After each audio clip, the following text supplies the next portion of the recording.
Hello Ratbags, it's Jade with the Torchlight 3 info video you need to know. We're going to be talking about what the game is, what type of gameplay mechanics it's got inside it, and what to expect. It's out on the Xbox, PlayStation and PC today, coming out on Nintendo Switch on the 22nd of October.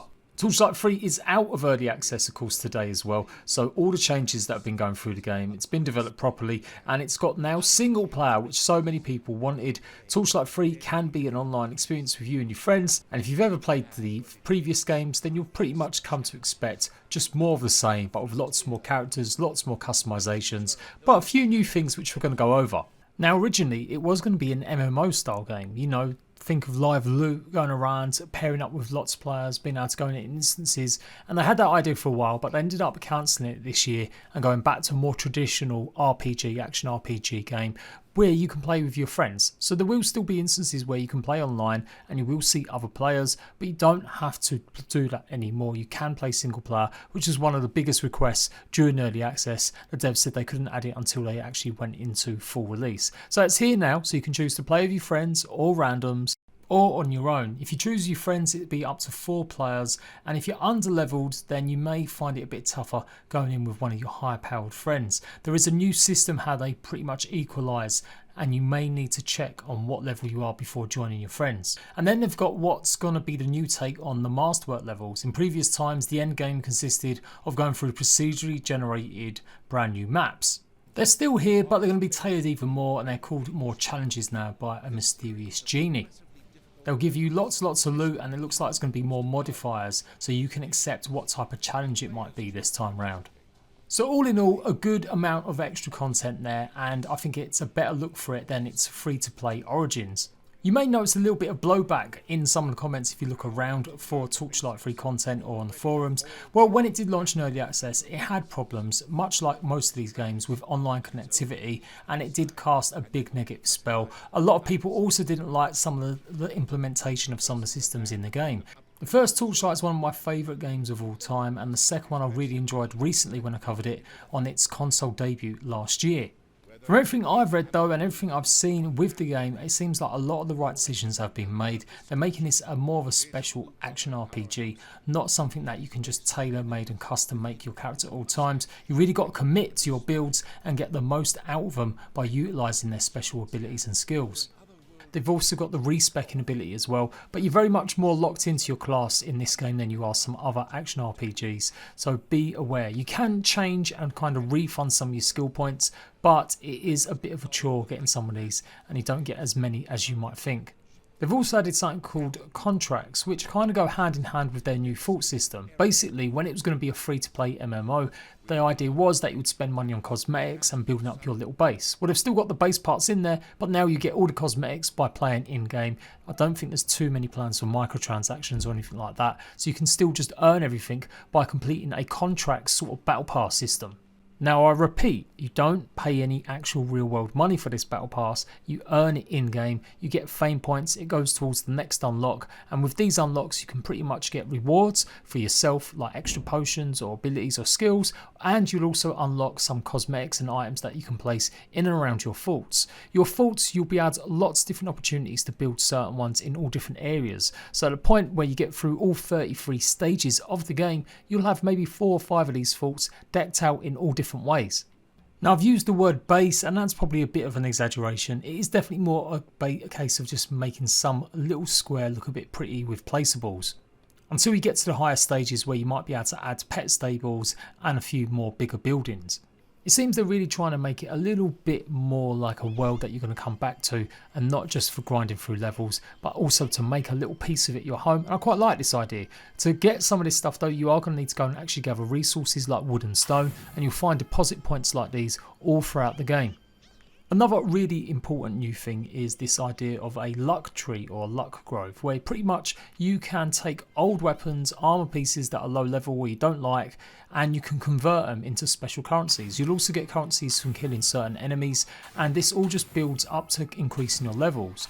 These levels will increase the amount of gear luck that you get, so the chances of you getting a much better gear item.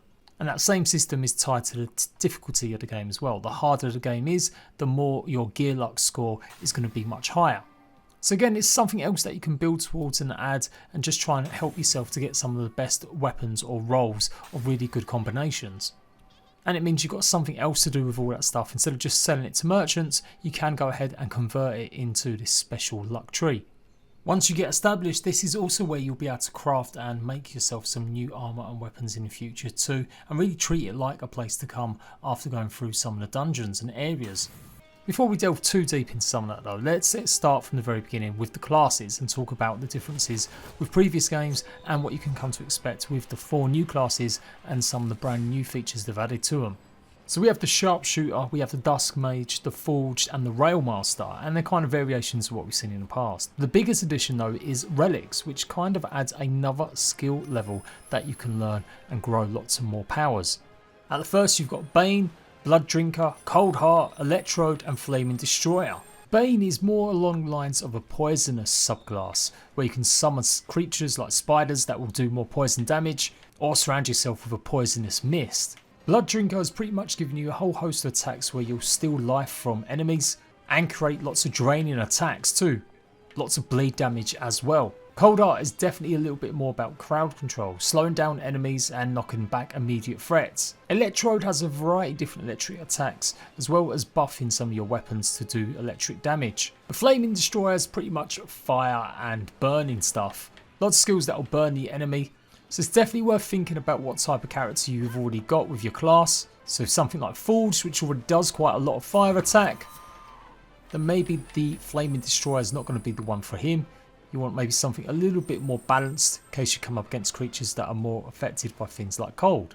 Now all these relics were previously things that you could chop and change whenever you wanted during early access, but towards the end of early access they made the decision to make it a baked in choice, so you won't be able to change these up once you've started the game. You'll find 5 passive abilities and 5 outgoing abilities on each one of these relics, and you can chop and change in between them of course, but you won't be able to switch midway between Bane and maybe Cold Heart. Now let's go over briefly the actual character classes. The sorcerer type character is now the Dusk Mage, which has access to light and dark magical powers. Light powers will be very specific and dark magic is more area of effect. The light skill attacks can give you buffs so that you can avoid damage or dish out even more. The dark magics tend to slow or put debuffs on the enemies. Things like the Unholy Bolt, 3 separate bolts of dark magic that will do lots of damage, or the energy spikes which will rain down on your enemies doing 570 weapon damage. You also got a teleporting skill with the Dust Mage too, so you can get away from the enemies a little bit more succinctly. With some of the light skills you've got Consecration, pretty much a circle that's going to give you bonus damage and anyone else that's inside it, so good for support. Or a massive energy beam that deals 330 weapon damage over time and slows down enemies. The Sharpshooter isn't just a bow and arrow person, it's also got some magical trinkets too. Obviously you'll be doing a lot of damage with a variety of different attacks using your bow and arrows, but you can also summon an ancient swarm of rats, or calling down the spirit of an eagle. Very much so a bit of a summoner and a ranged character. So the Forged has a massive chest cannon as its main piece of attacking equipment. It also has a lot to do with fire and heat, and it's pretty much a really good valid melee character. Unlike the 3 other character classes, you can only adjust and change his head here. Some of its skills include firing hot coals from the furnace that land and set the ground alight all around your enemies, poisonous darts, a torrent of bullets that will do 40% chest gun damage, or possibly even some poisonous attacks, or a sonic pulse attacks. It's not all just fire and bullets. Its ball attack's going to give you a lot more defensive bonuses while you go close in and start taking out your enemies. You can also emit a glowing field that's going to give your allies an extra 50% bonus defense too. And then finally we got the Railmaster. This is probably one of the more unique classes in Torchlight 3. You can literally set a little mini train that follows you around with a variety of different turrets and styles. One of the skills might offer a shotgun carriage, another one might be a bit more of a ranged one, or another one might offer more shielding abilities. Even some will forth a ghost train, and the train literally just goes around building a little track following you about. It's a bit weird, but I've been enjoying it and that's the one that I've gone with. In terms of your weapons, you've got things like dynamite, as well as being a melee hammer focused character. You can also throw blasting charges, burn enemies, or smash the ground and create big massive fields of attack. This is obviously definitely more along the lines of like your technological automated build melee character. So we're going to try the Railmaster with that combination of the cold heart. Now it's time to choose your pets. One of the best features from the original games is the ability to have a pet who pretty much acts like mobile storage for you, can help you defend and attack creatures, and in previous games you could send them back to town to sell your goods. I don't think they do that now. In previous games you could feed them items and it would change their form to another style creature, but now you'll just find lots of different style pets and colours out in the world. Also, depending on what platform you're on, PC, Xbox, PlayStation or Switch, you will get a unique specific pet for each system, as well as the more generic ones that you're seeing right now. Let's move on to the difficulties and what one you should be playing. 5 different skill modes. Now this isn't just about how you can find the game a bit easier. The harder the game is, the better the rewards. Now a few things I'm not 100% clued up on because it seems to be some last minute changes or things that happened during early access, but basically there was a Destiny-like system at one point and they ditched it and returned back to get a skill point and then put that skill point in whatever you want. Fine, but then co-op has a bit of an issue too. The difficulty here, when you first launch it, says that if you're on a higher difficulty and you join your friends, well you'll have to go at the lowest difficulty that they are at, and then this is irreversible. You won't be able to go back up to the difficulty that you was on. So it kind of makes co-op almost something you can't do unless you properly plan it out with your friends. I get thinking, why? If you're high powered and you go and cheese off your low level friend, then you could probably just go and get through the story and get some level gear and stuff. But there's got to be a better way than just simply making it that you can't ever go back to the higher difficulty that you were on. Also, I'm about 4 or 5 missions in now through the first act, and I've got to say it's fairly easy. I would absolutely put it on hard to start with, don't put it on normal, you'll blaze for it too quickly. A brief summary of the story, as I did talk over the intro scene, is that some ancient evil was awoken that you basically conquered in the second game, and it's come back. Now you are a different set of adventurers and you've pretty much got to be tasked with trying to stop the evil from rising. In its simplest form, really you've just been going through quite a linear path of dungeons that seem procedurally generated and interconnecting areas where you can play with other people. Once you get into specific levels, I do believe it's only up to 4 players that can join it, so up to you and 3 of your friends or 4 randoms. Of course you can play it on your own as well, and you're going to come across lots of little hub areas like this that once you clear them out will have merchants and quest givers. Now at first glance it doesn't seem like the world is as explorable as previous games. You would get absolutely lost in previous Torchlight games, going in one direction and then finding a secret portal that took you to another part of the world or another extra dungeon, and just like you always found something new. But in Torchlight 3 it is a lot more linear. Even though it is procedurally generated to them little squares or grids, you are still going to find that you're just pretty much guided all the way through and there isn't as much room to go and explore. The inventory system has been made a lot more simpler than the previous games as well. No multiple menus.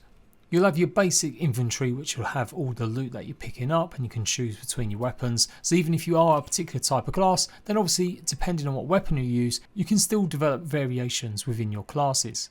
But for sure, whatever class you've chosen, you're pretty much aligned. You should really go along them lines with kind of what weapons it's suggesting to get the most out of them. Then you've got the contract, which I explained earlier is like your Fame Battle Pass system, so you can unlock collectibles or placeables, and there's 3 different sort of tiers. You've got Adventurer, Craftsman and then Homesteader.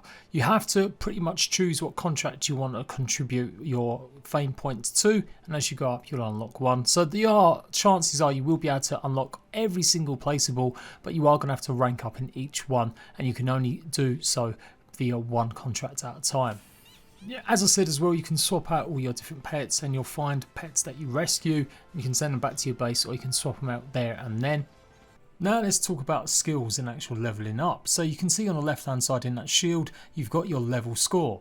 Each time you gain a level you'll be able to put it into one of your skills that you've unlocked as long as you're at that right level. So currently I can't put any into the next tier because I need to be level 5. Pretty simple, pretty basic if you've ever played any of these games before. A lot of the skills are passive and some will offer more abilities, so you can have 2 tiers of attacks. By holding down the LT button or L2 button you'll have access to all the other attacks once you start purchasing and buying more of them. But of course that's going to take quite a while as you level up, and it does seem a little bit more grindy and stingy and feels a little bit like the free to play elements maybe weren't ripped out completely. So you've got your basic skills for your class, and then you've got the modifiers, the relics, and again these will offer pretty simple choices. 5 levels, and then you choose between one or the other, a passive bonus or an active skill. To get big mastery and extra bonuses, you need to level up 10 times, and then level 20, level 30 to kind of master them all. And then you've got your pet skills as well, which you can swap out and add and upgrade more over time. And then you've got finally another set of skills, more passive ones. These are called Legendarium skill sets, and pretty much you'll unlock them at different levels. And from what I gather, they pretty much take one of your passive skills from a legendary item and they'll place it in that slot so for you to use. And you can take more legendary items that you find and break them down in special altars to then gain that passive buff permanently. I'm still a bit fleshing that out as I've not got that far yet with some of these, so I will do a proper guide on these if you guys need more explaining, because I certainly need to look it up a little bit more too. And that in a nutshell is what Torchlight 3 currently is right now. I'm hoping they're going to carry on supporting the game and updating it. It definitely feels in some ways it should have remained a free to play game. Some parts seem pretty grindy. The fault system does have its nice uses. I think a lot of console fans will enjoy that Animal Crossing style vibe of making your place your own. But yeah, it does seem just a little bit pointless now, or a little bit not as useful. So I hope they make it even more useful, that you can craft and make even more exotic items, or make it a real decent part of the experience playing it. But of course the game is out of early access now, so who knows, they may not actually update or change the game that much going forward. This isn't a full review, but for sure I can definitely see some frustration brewing for long-time fans of the genre, maybe feeling that this hasn't pushed it forward enough, and particularly for Torchlight fans feeling like this hasn't gone far enough and making it a bit more of an interesting episode. But definitely with the way we haven't had as many Torchlight games on the current generation only until recently, I think this is pretty much going to go down really well. And with the success of Minecraft Dungeons, I could see Torchlight 3 taking up the new mantle as pretty much the go-to casual action RPG game. So yeah, for sure, if you've got family and you want to play something together, this might be a decent little game to play with your kids. I'm certainly going to give it another try. I pretty much enjoyed my little short time with it. It had all the feels from the Torchlight games that I've liked. I like the colours, I like the style, the graphics. The story is lacking somewhat, but I'm hoping it's going to get better. And as I said, I will try and do a full review once I've got through the obviously main part of the game. If you found this video useful, do let me know. If there's anything I've got wrong, do also let me know, and I will correct it for you guys in the next future video. Until then though, hopefully you're going to be enjoying your time in Torchlight 3, and I'll see you at Bags very soon. Bye bye.